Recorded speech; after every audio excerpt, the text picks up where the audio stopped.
గర్భసంచిలో fibroids ఉంటే పిల్లలు పుడతారా? So fibroids అనేది ఉంటే ప్రెగ్నెన్సీ అనేది అసలు పాసిబుల్ కాదా? ఈ విషయం గురించి మనం తెలుసుకుందాం. హలో నమస్తే అండి. నేను doctor Greeshma, fertility consultant 39 fertility centre Kukatpally. So first మనం తెలుసుకోవాల్సింది ఇంపార్టెంట్ విషయం ఏంటి అంటే ఈ ఫైబ్రాయిడ్ గడ్డలనేవి నాన్ క్యాన్సరస్ గ్రోత్ అన్నమాట. అంటే మన ప్రాణానికి ఎటువంటి హాని ఉండదు వాటి వల్ల.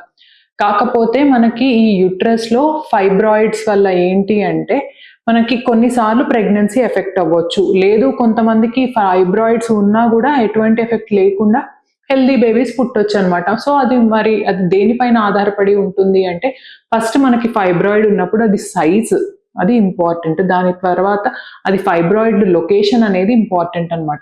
సో, ఫైబ్రాయిడ్ అనేది ఎక్కడ ఉంది?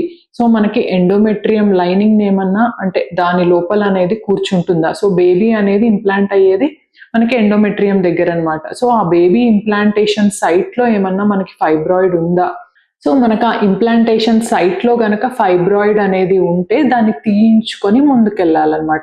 సో, మనకి యూజువల్‌గా సబ్సీరస్ ఫైబ్రాయిడ్స్ అంటే యుట్రస్ బయట పెరిగే ఈ ఫైబ్రాయిడ్ గడ్డలు, ఇంట్రామ్యూరల్ అంటే ఆ మజిల్ లోపల ఉండే ఫైబ్రాయిడ్ గడ్డలు పెద్ద హార్మ్ ఏమి ఉండదు.